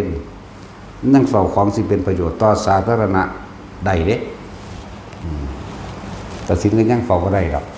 อันว่าตัดสินศพฮิปโปขึ้นมันตัดสินก็เฝ้าอยู่นั่นแหละขึ้นแล้วนี่แล้วนี่เข้าสะสมเห็นบ่นี่สะสมไปเรื่อยสะสมไปเรื่อยมันบ่ได้ชาตินี้มันได้น้อยกว่าเก่าอีกก็ได้บ่บรรลุชาตินี้ที่ว่าดีมันบาปจะบรรลุชาตินี้แล้วแต่ขึ้นอยู่กับตัวมันเองคนเฮาบ่มีวาสนาบ่มีสังสมมาทั้งสิ่งนี้นี่กรรมะมาจริงๆบ่บวชเด้ต่อหน้าพระพุทธเจ้าทนเท่าดูถูกคนเสยเห็นบ่ล่ะนั่นแหละสะสมไปเรื่อยเอามีพูดถึงว่าศีล5มาแยกให้ฟังบ่แม่นข้อกำหนดว่าชาวพุทธต้องทำอย่างนี้เด้บ่แม่นข้อกำหนดของชาวพุทธเด้นี่เป็นธรรมะเป็นความจริงประเทศใดก็สร้างคนรู้สึกก็สร้างถ้ารักษาตรงนี้ได้มันก็เป็นธรรมชาติของเขาเองบ่ถูกเบียดเบียนคือว่าเกิดชาติใหม่คนที่รักษาศีล5ตรงนี้ได้แม่นบ่เป็นคนอายุยืนรูปร่างหน้าตาสวยงามเป็นคนบ่มีโรคบ่มีภัยแน่เป็นคนที่หาทรัพย์ได้โดยบ่ได้สูญหายไปทางอื่นอีกรักษาทรัพย์ก็ได้เพราะว่ามันบ่ไปลักของเขาแม่ว่าซั่นเป็นคนมีสติปัญญาดีเพราะว่ามันบ่กินเหล้าเมายาบ่เสียสติง่อยเปียเสียขาปัญญาอ่อนแม่เนี่ยบัดนี้ไปพบพ่อทำพระพุทธเจ้าปั้วเลยเด้จังว่าล่ะซั่นล่ะปั้วนี่คือบรรลุจังว่าล่ะบางที่สะสมอุปนิสัยไปทางพระปัจเจกพระพุทธเจ้าเฮาสวยสารพุทธศาสตร์บางศาสตร์เพิ่นก็มีรูปเป็นพระปัจเจกเพิ่นได้ล่ะเพิ่นศาสตร์สมัยใดที่บ่มีพุทธเจ้าเกิดขึ้นจังซี่ผู้นั้นเพิ่นสะสมอุปนิสัยของเพิ่นมาเองพระเจ้าเฮากำนั่งขึ้นผ้าจากไหนนั่นแหละก็ได้ลูกไส้ผู้ได้ลูกไส้ผู้หนึ่งไส้ใหญ่ขึ้นมา7หรือ8ปีเป็นนั่งอยู่สระบัวดอกบัวดอกนี้กำลังสิพ่นน้ำดอกบัวนี่พ่นมาแล้วแต่ว่ายังจุ่มอยู่ ดอกบัวแบบนี้พ้นแล้วแต่บานดอกบัวพวกนี้กันเหี่ยวสำเร็จอริยสัจสี่เฉยกับบรรลุเป็นพระพุทธเจ้าเฉยมาละสั้นแล้วเขาสังสมของเขาไหมยังละสอนมันไม่ผู้ได้สอนด้วยล่ะธรรมชาตินั่นเองเราดีรู้อยู่นี่น้ำเห็นไหมเลี้ยวเห็นอยู่รู้อยู่นี่อันนึงก็พ่นขึ้นมาแล้วแต่เจ้าจูมอันนึงก็พ่นขึ้นมาอีกแล้วแต่ว่าบานอีกอันนึงกันหักตุบสูบลงมาข้าเจ้ารู้อริยสัจสี่เฉยเลยเป็นพระพุทธเจ้าเฉยก็สงเคราะห์พ่อก็แม่แบบนี้ไปสู้พวกเขาขั้นธรรมะพ่อกับพระพุทธเจ้าสมัยนี้แหละแม่กับอีไม่ใหญ่พิมพ์ผ้าเดี๋ยวนี้แหละเดี๋ยวก็รับแล้วบางศาสตร์บางสมัยเป็นสันเพราะว่าเขาเจ้าสะสมมากพวกเข้าแต่ว่าสะสมตอนนี้จะสะสมตอนไหนเนาะแต่ไปเห็นตามความเป็นจริงศาสตร์นี่จะไปเห็นศาสตร์ได้ตรงนี้เห็นยุคูละว่าอะไรเนาะท่านแล้วคมไปเลยตัวไปเรื่อยนั่นแหละผมว่าได้นั่นสิได้บวชง่ายๆได้น้อยๆเลยมันมาขอบวชทหารปีอยู่เด้มันน้อยโพดว่าไงมันบวชเพราะแต่ปิดภาคเลี้ยนป.1มันมาบวชภาคดูร้อนเนาะปิดเทอมเด้อมันจะอยู่เลยได้บัดนี้บังคับศึกบ่ได้เด้บ่ว่าสิเป็นอุปชฌาย์อาจารย์บ่ว่าสิเป็นพ่อเป็นแม่เด้อสิบอกให้เด้อเขาต้องสมัครใจเขาเองผู้ใดบังคับศึกผู้นั้นขวางทางบวชเจ้าของเองแล้วก็ขวางทางธรรมเจ้าของเองเด้อได้คนที่พ่อแม่บังคับลูกศึกบ่จักหยังเนาะมันบ่ได้แม่นลูกเจ้าเราได้ดันหนักอาจารย์มันติมาชาติเขาเกิดโดยอริยชาติโดยธรรมวินัยของพระพุทธเจ้าเขามาบวชแล้วเขาเป็นลูกพระพุทธเจ้าเราได้บ่แม่นสิไปบังคับเขาศึกจากบ้านล่ะนั่นแล้วถ้าเขากลับขึ้นมาบวชให้ไหมอันนั้นไม่มันก็เหมือนกับการเกณฑ์ตัวได้อยู่ถ้าเขาเซิร์กไปเลยเป็นประทัวไปเลยแล้วกันเลยได้บาปพ่อแม่เลยได้บาปกรรมไปเฉพาะตนไปเลยได้บ่เป็นเรื่องของลูกดอกแต่เป็นเรื่องของพ่อแม่นั่นแหละแต่เขาที่ซื้อกันเขาซื้อเอาเองนั่นบ่ล่ะแต่เขายังบ่ได้บังคับไผแล้วแต่ผู้ใดสิมาขอซื้อ2เทื่อ3เทื่อบ่ได้จังไห้ลำโอ้มันบ่อยู่แล้วเราไปสั่นว่านั้นเด้แต่ที่แรกก็คอยดึงหลังเบาประโลมไปก่อนเดือนที่2ก็ว่าเดือนที่3ก็ได้บัดคือสิบ่อยู่แล้วล่ะนะบ่ได้บังคับไผเด้เขาบ่สึกให้ไผได้มีแต่บวชให้มีแต่บวชให้แต่สึกก็สึกกับผู้อื่นพุ่นแต่ว่าอนุญาตแล้วเพราะว่าเจ้าขอเนาะมันบ่อนุญาตมันก็ลอยไปเอาเองคือเก่าสั้นแหละเดี๋ยวก็ดีที่มันยังฟังคำอยู่นะมันมาขอ5 ปีบักน้อยๆบวชแล้วก็บ่เฮ็ดหีแมงอย่างโดนบักฮาอยู่เลยพอมันก็บวชคือกันอยู่พุ่นบักฮาอยู่พุ่นล่ะแม่กับประสาทน้ำมันนี่ถึงได้ประจำเบิดพ่อแม่ลูกมันนั่นแหละเนาะแต่ปีนี้ให้ท่องปาติโมกข์จากว่าล่ะให้เวลา1 ปีต้องทำโทษ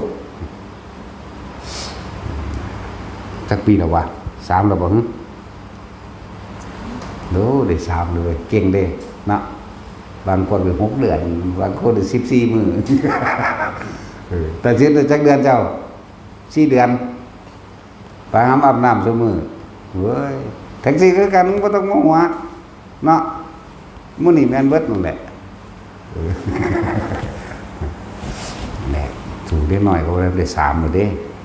ชาตินี้ได้3คือสิได้เท่าใดหรือสิตลอดไปก็บ่รู้บ่แน่ของมันบ่แน่เด้ยังก็บ่กินลังอย่างยืนบ่แน่นอนจักอย่างแต่เขาก็สะสมของเขาพวกนี้เห็นผ้าเหลืองจากบวชโดดเด้พอเขามีอุปนิสัยปั๊บเขามันดูดเขามันบ่เป็นอันอยู่โดดเด้กับโลกมีแต่ลังแกกันมีแต่ข่มเหงกันนี่มันเห็นโทษเห็นว่ามันสิเห็นโทษมีแต่จังสั่นเอาเปรียบกันความนั้นความนี้นี่ทำมันเข้ามาของมันเองเพราะมันมีของมันอยู่แล้วก็เลยออกมาภากาสวัสดิ์เป็นสีแห่งความเย็นเนี่ยมันจะเข้ามาโลดเด้สั้นแหละแล้วก็สะสมห้องไปแต่พวกบวชตะน้อยถ้าเป็นในขั้นการบรรลุตะน้อยคือกันเด้เรียกว่าล่ะ นี่คือพระเลวตะพระเลวตะน้องภาษาลิบุตรจังว่าแต่ไปมั่นไว้ตั้ง5 ปีคุณไหมแม่นี่กับเศรษฐีอีกผู้หนึ่งนะไปเบิ่งผู้สาวไว้ไงนี่แหละผู้ใหญ่จัดแจงให้เบิดอีหยังก็เลยเหลือพระเลวตะผู้เดียวเป็นลูกชายหลา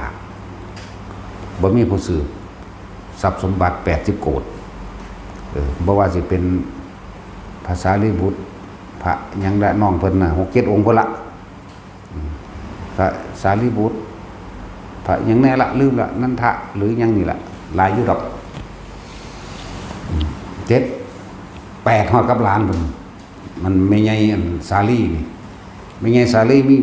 ลูกเป็นอรหันต์ถึง7นี่คือว่าล่ะแต่ของยังเป็นเดรัจฉีอยู่นั่นเป็นแบบมิจฉาทิฏฐิหน้าพวกนั้นนั่นแล้วเอาเขาจะมีอุปนิสัยบวชมานานพระเลวตะ5 ขวบไปเว้ากันไว้แล้วแต่ว่าพระท่านได้ฮอดมือสิไปแต่งนะครับไปมันฮอดมื้อนั้นไปแต่งเด้7 ปีเอากันไปแต่งเบิ่งดูนั่นน่ะไปตอนไปมันเพิ่นก็ถามกันไว้แล้วว่าว่านี่ไปมันอันนั้นเป็นไผนั่นโอ้อันนี้เป็นย่ายข่อยตัวเพิ่นเว้ากันเด็กน้อยผู้สาวผู้เว้ากันอายุ120 ปีแล้วแขวบ่มีจักเหลี่ยมหนังก็เหี่ยวเตบลงเบิดแล้วย่างลุกก็ไปมาบ่ได้คนนั้นคนนี้อุ้มไปมาผู้นั้นเป็นไผโอ้นั่นเป็นตาผู้นั้นเป็นไผผู้นี้เป็นนั่นไรเบิ่งนี่ต้องผู้เฒ่านั่นเห็นบ่ล่ะอสุภกรรมฐานมันตีขึ้นมาโลดเด้อันผู้นี้มันเห็นเขามาปั๊บเข้ามาในตัวของมันเองแล้วฮอดมื้อสิไปแต่งที่บ้านกูสิวางแผนได้ดีเนาะเนี่ยแผนนี้จังว่าล่ะแผนนี้กูต้องทำท่าเจ็บท้องปวดท้ายกูต้องทำท่าเอามะขามไปกินให้เขาเห็นให้คนใส่น่ะเห็นตั้งแต่พอกินดอกเอาไปทุบๆแล้วก็ทิ่มไปเพราะฉะนั้นสิบ่มีแห้งแลนหนีจังบ่ล่ะเขาเจ้าจับจูดจะเอาเด็กน้อย7 ปีไปแต่งงานกันเดินทางมาสามีปุ๊บทำท่าปวดท้องก็มีคนไปเฝ้าเบิ่งให้เห็นแต่หัวทำท่าแล้วถึงครั้งที่2ครั้งที่3ก็เฝ้าเอาไปมามันดูเขาข้านเฝ้าที่เบิ่งแล้วคือบ่นำกูดอกเว้ยแต่ว่าก็ออกมาอยู่ครั้งที่6ครั้งที่7เอาล่ะกูต้องจำอย่างเดียวละบัดคือแลนทางภาษาลิบุตรเพิ่นรู้แล้วผู้เป็นอ้ายใหญ่เพิ่นนั่นน่ะถ้าอุปติสสะภาษาลิบุตรรู้แล้วถ้าน้องชายของผมมาขอบวชให้พวกท่านรีบบวชให้ท่านที่อย่าว่าล่ะเอาพุทธเจ้าบัญญัติไว้แล้วว่าผู้ใดบ่ได้อนุญาตจากมารดาบิดาบ่ได้ให้บวชได้ซั่นผมนี่แหละเป็นพ่อตายก็รู้แล้วบิดาก็แม่นบัดนี้เพิ่นเลยแท้งว่าลูกชายใหญ่ถือเป็นผู้ปกครองได้เป็นพ่อได้ก็เลยส่งสัญญาณกันไว้จังซั่นแล้วก้าวย้อนหลังขึ้นไปผู้นี้ก็นั่งพอตะวันถ้าคนเด้อถ้าอยู่นี่ละเด้อเอิ้นใส่เขาเรียกว่าล่ะแล้วก็ลิบลงไปภูมิใหม่ทั้งแทนแล้วหม่ำเลยได้กันไปจำเลยไปสู่วัดแห่งหนึ่งนั่นแหละให้ทั้งนั้นเขามาบอกว่าผมนี่เป็นน้องชายของพระอุปติสสะภาษาคือพวกเจ้าเอิ้นว่าภาษาลิบุตรนั่นแหละโอ้พอดีเลยพี่ชายก็บอกไว้แล้วก็เลยบวชให้แล้วเพิ่นบ่อยู่หันเด้เพิ่นหนีไปอยู่อีกหมู่นึงมันเด้ไปอยู่ผู้เดียวอีกต่างหากเด้เน้นเดวตะบวชแล้วก็หนีไปอยู่ป่าหยังล่ะมันอยู่กันลำบากสำเด้เรียกโคกบางนั้นมีเป็ดแบบโคกหินแฮไปป่าโคกหินแฮคือคนก็บ่ค่อยเข้าไปหาดอกอยู่จังซั่นแหละจนก็ว่า3 เดือนเพิ่นก็บรรลุอรหันต์ได้ล่ะนั่นแหละเวลา3 เดือนบรรลุอรหันต์ก็บ่ได้กล่าวถึงแล้วพวกเรื่องผู้สาวแหละเนาะบ่ได้สำคัญนะกล่าวถึงตพเลวตะสามเณรเดวตะก็บวชอยู่3 เดือนบรรลุในตำราก็ว่าจังแหละแต่ว่าผู้ใดไปขอฟังธรรมของประเทศจักเทื่อหรอกแต่ว่ามันก็มีเหตุว่าพระพุทธเจ้าพระองค์ข้าพระสารีบุตรไปเยี่ยมเพิ่นจังได้แสดงธรรมให้พรเพิ่นก็มีตั้งแต่ว่าอายุโนสุขังพลังว่าอยู่ซ้ำนี้รอซ้ำนั้นแหละในเว้านำคน ไปบิณฑบาตก็ไปอยู่บ่ได้ก็ว่าแต่อายุวโนสุขังพลังสั่นแล้วเว้าเรื่องผู้เขาเจ้ามีอุปนิสัยจักว่าล่ะสิกล่าวถึงตอนใหญ่ผู้นั้นก็นำอีกเด้ผู้ไปมั่นกันว่าอยากว่าล่ะมีกับอีกท่อนนึงบัดใหญ่เบิดแล้วได้บัดนี้เพิ่นได้20กว่าปีเพิ่นก็บวชเป็นพระได้บัดนี้จักว่าล่ะส่วนผู้สาวน่ะนั่งเลวดียังลีลาวดียังนำไปได้บัดนี้สุดท้ายก็บวชมีสุขสนุกอีกบ่แล้วก็บวชก็บรรลุไปนำกันนั่นแหละยังสละเขาเจ้ามีอุปนิสัยวาสนานำกันแต่มันห่างกันคือห่างกันโดยการกระทำหลายๆอย่างแล้วบ่ได้เป็นผัวเป็นเมียกันแต่ก็ทุกข์ทรมานดิธรรมดาแล้วถ้าสิเว้าเรื่องอันเจ้าบ่าวหนีแม่นบ่เขาเอิ้นกาลกินีเด้ทุกข์ทรมานอย่างนั้นเป็น20กว่าปีพุ่นเด้มันธรรมดาบ่ก็เขาก็เลยใส่เป็นคนที่บ่ถูกเอาใจใส่เขาเอิ้นว่าเป็นกาลกินีผู้บ่าวหนีแล้วเอาใจใส่แล้วอยู่ลำพังโดดเด่นอยู่ด้วยความลำบากเพราะกรรมมันนึงที่เพิ่นเฮ็ดไว้เองเพิ่นนั่นแหละกรรมของเพิ่นเองเพิ่นเฮ็ดไว้เองเลยพลาดพลาดจากอันนี้จากอันพระเลวตะเพิ่นเคยไปแยกพลาดพลาดครูผู้นั้นครูผู้นี้เรียกว่าล่ะเพิ่นเลยอยู่แบบความรู้สึกของคนพลาดพลาดเพราะว่าจากการแกล้งการกระทำของเพิ่นเองบัดนี้เพิ่นได้มาระลับความรู้สึกที่ไปเฮ็ดใส่เขาทุกทนอยู่20ปี20กว่าปีและตัดสินใจหนีออกจากบ้านนำมาหากันว่าล่ะแสดงธรรมให้ฟังเมื่อแสดงธรรมให้ฟังเรื่องหัวใจก็เข้าไปบวชในกลุ่มบงภิกษุณีบรรลุเร็วอยู่ดอกเพราะว่าเพิ่นจมอยู่กับกองทุกข์ก็คือว่าเพิ่นเพ่นอยู่สัก15มื้อนี่แหละแต่ตอนทุกข์ทรมานนี่มัน20ปีพุ่นแหละมันบ่แต่7ปี27 28ปีอยู่เด้ทรมานเด้ถือคนกล่าวตราหน้าว่าเป็นกัลกินีแนวนั้นแนวนี้นะเพราะกรรมของเพิ่นเองแต่ผู้มีบุญต่อกันต้องพระมหากัปปินะจำนางอโนชาเนาะตัดสินเอาจังซั่นพระเจ้ากับอันนั่งฮิปโปเจ้า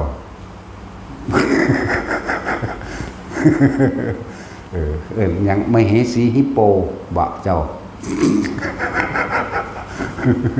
เอาจังซี่บ่เจ้าสิมีหลายผู้อยู่เด้เนาะสมชายเอาแบบใดสมชาย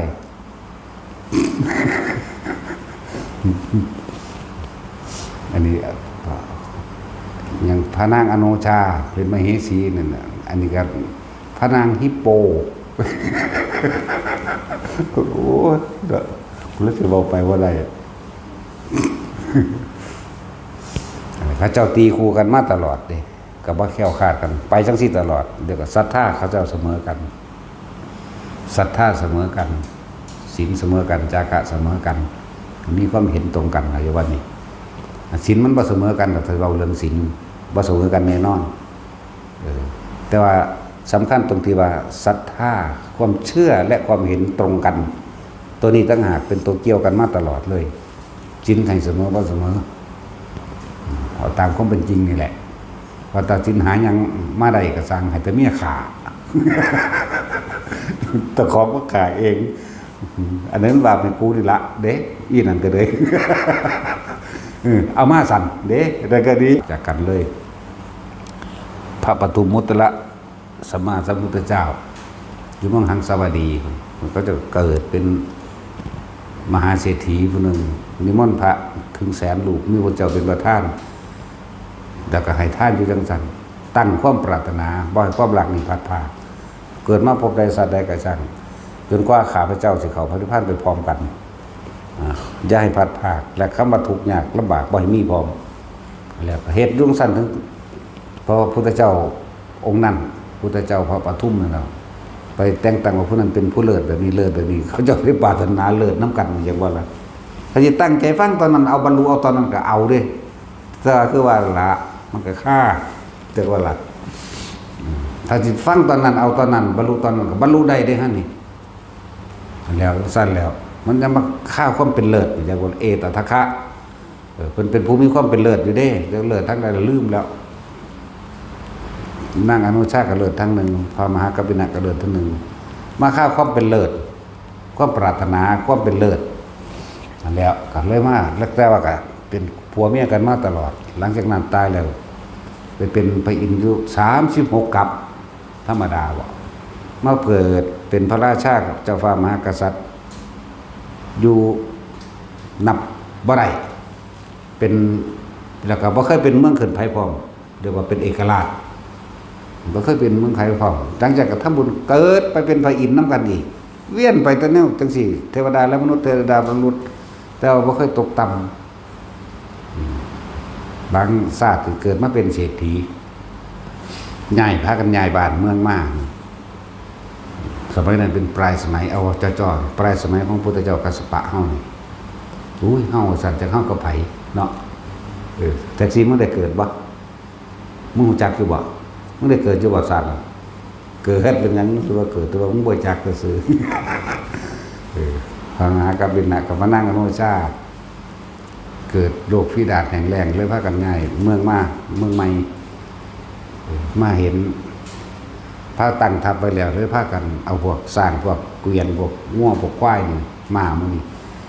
เพื่อสิไปหาตัดเอาไม้อยู่ป่าใหญ่มาสร้างบ้านครับว่ามาสร้างบ้านแปลงเรือนใหม่จังซั่นไปเห็นวัดแห่งหนึ่งเป็นวัดห้างแต่ว่าล่ะวัดห้างอยู่ในตั้งอยู่ในที่สปกว่าก็บ่รู้คือกัน แต่ว่าอยู่ในป่าใหม่อยู่แน่นอน แต่ว่าเป็นป่าเนาะตะกี้ว่ามีเจ้าของดอกซุมื้อมันโคตรพอโคตรแมงมาหาเป็นเจ้าของมันตีนตำปากมันก็ยังปลดสปกนี่ก็ดีสำนักพุทธก็จักได้มันสิยุ่งกับบักคานก็เลยบักม้าสีแมงนี่เนาะ อันแล้วเขาเจ้าไปเห็นวัดห้างคนใหม่มาแล้วไปเห็นวัดห้างก็เลยตั้งใจ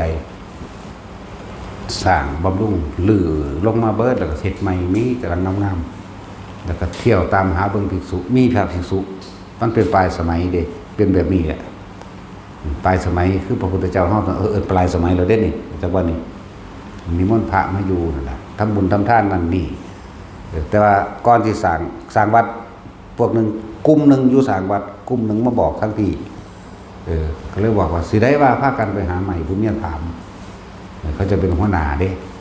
เป็นหัวหน้ามาตลอดที่แล้วโอ้พอดีเขาไปเห็นวัดห่าง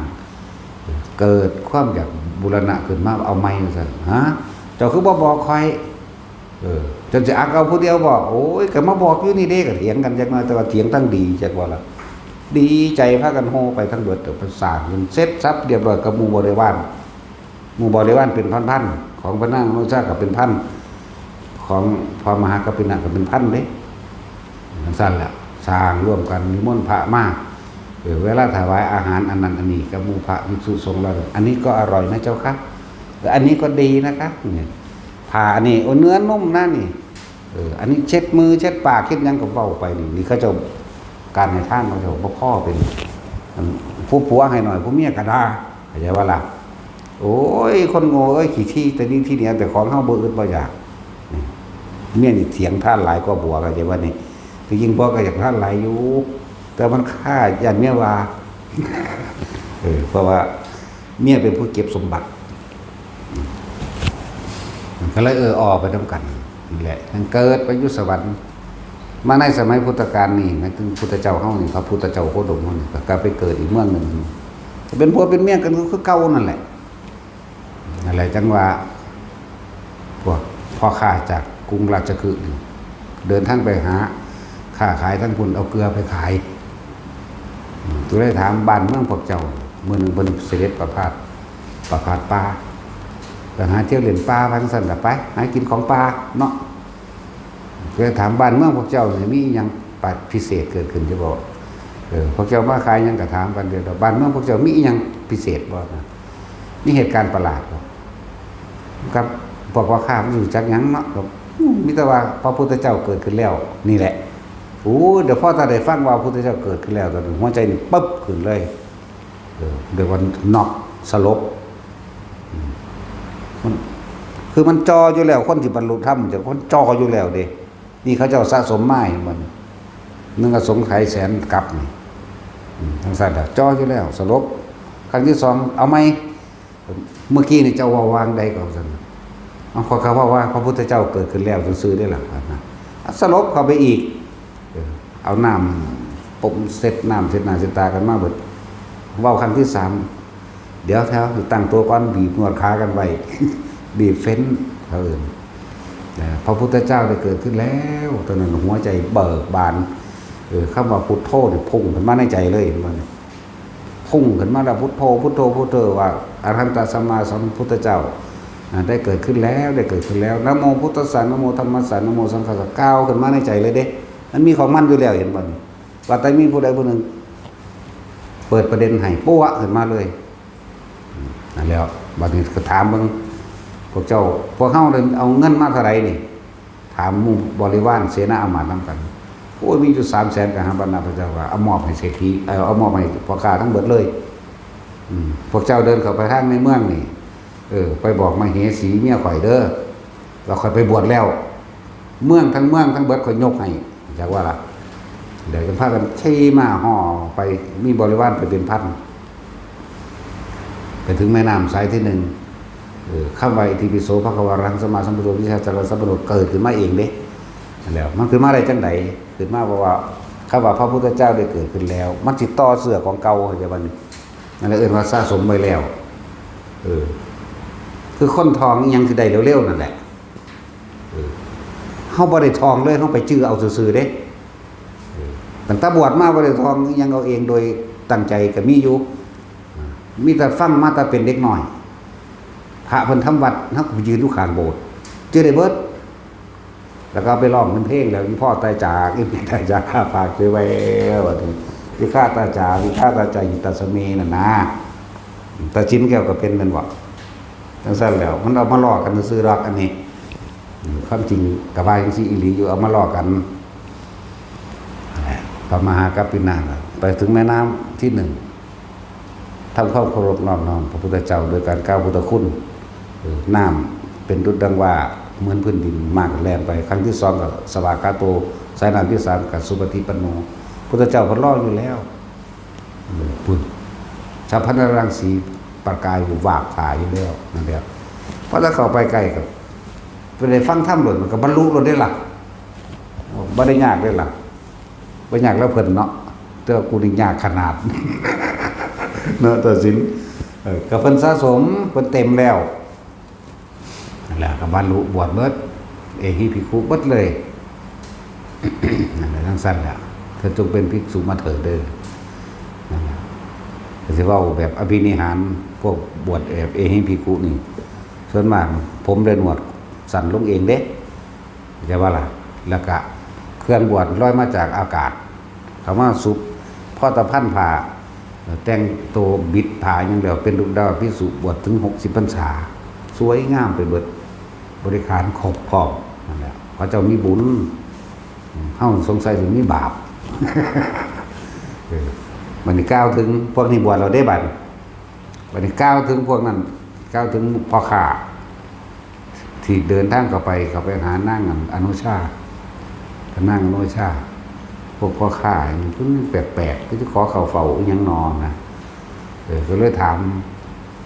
พวกเจ้าเห็นมหากษัตริย์สามีผู้ข่าว่าเห็นรู้แต่ว่าคนฝากก็ไว้ว่าทรัพย์สมบัติทั้งเบิดนี่ขอมอบให้พระองค์มอบให้ท่านมเหสีไปแล้วมเหสีฮิปโป ฮิปโปมเหสีมอบให้เบิดแล้วสั่นแล้วเขาไปใส่เขาบอกว่าไปบวชแล้วพวกท่านว่าจังไดกษัตริย์องค์นั้นว่าสร้างมอบเงินให้พวกเจ้าเลย300,000โอ้ยจะมาให้หน่อยหามันเถอะเนาะนี่ยังเป็นนิสัยเก่าอยู่นี่เป็นแบบนิสัยว่าคือต้องเพิ่มให้หลายๆนะสรุปแล้วเพิ่นให้ถึง900,000กับว่านะให้ว่าล่ะให้เป็นเท่ากันเป็นนะก็เลยว่าผู้ใดสิเดินทางไปกับผู้ข้าให้เตรียมตัวคือบ่ได้บังคับเด้สละบ้านเมืองผู้ใดอยากได้เอาไปเลยใช่แล้วเตรียมตัวโอ้ยพวกเคยเห็นมานํกันสะสมมานํกันบึ้มขึ้นรถม้าเลยแล้วบ่ได้ขี่ม้าเดียวแต่เป็นรถม้าเรียกว่าเป็นรถม้าลากเดียวลากคู่มาจังซี่ไปเลยเป็นพันๆในตำรากล่าวว่ามันก็ว่าโดยพัน ที่จริงพันกว่าของพอใหญ่อันมหากัปปินาก็พันกว่าเท่ากันเดี๋ยวเพียงสั้นแล้ว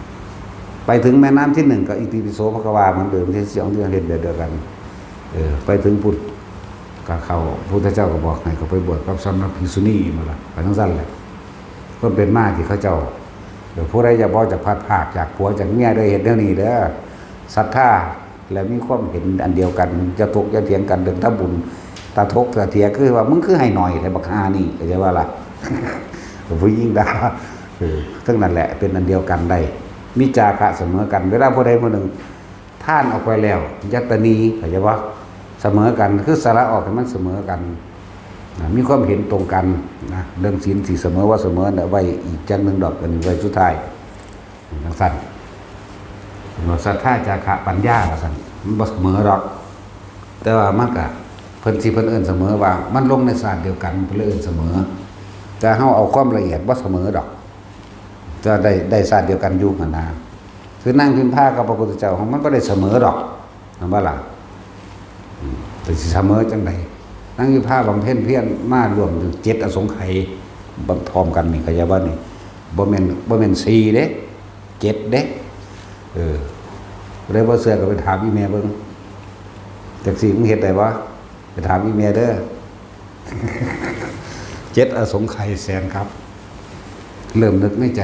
มักกันมาตะโดนแล้วจึงมาฮอดสุมีธาราบทนี่จัง4สงไขยอย่าบ่ล่ะจึงมาแสนมหากาพย์เป็นกำไรทุกข์บ่ได้ว่ากำไรได้แนวนั้นเพราะว่าเอ้ยสิเอาแหมงทุกปานนี้เนาะตัดสินเจ้าจังได๋บ่กำไรนี่เจ้าเอาไปอีกจักแสนบ่แสนกลับเด้บ่แม่นแสนศาสตร์นี่แค่หูดังเข้าออกนึงเด้แสนกลับเนาะนั่นแหละผู้ใดบ่อยากพัดพากันผัวกับเมียถ้าฮักกันก็พากันมาตัวพอนี้อีทกับยายร้อยจังซี่เนาะเป็นตัวไปอีกกว่านี้สมชายกับอีแววเอาเป็นครูมันบ่อึดเลยล่ะสมชายกับอีแววหรือจะเป็นแบบพาสุทินนอ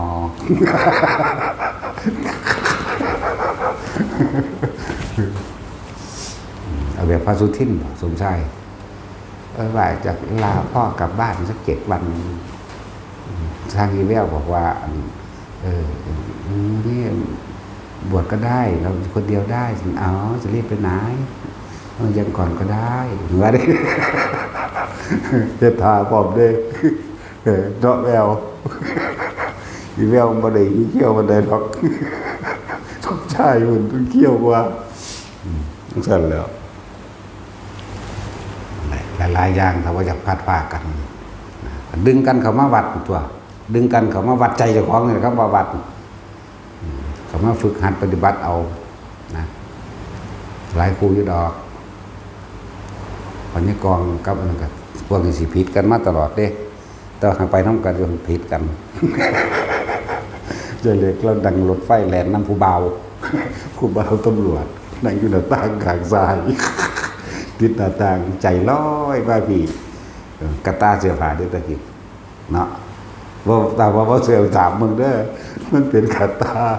ฝ้ายัดลงอีกต่างหากเด้เป็นแบบกระตาวายปั๊บลงนะนั่งรถกุกลักมาได้มาตรงกูนมาแต่อุบลมาทางอุบลเนาะสั่นแล้วสมน้ำหน้าตกรถทั้งเป็นล้อบาดธรรมดาว่ะแต่ว่ากะมานำกันจังซี่แหละเป็นจังซี่แหละนะเอาสบายตา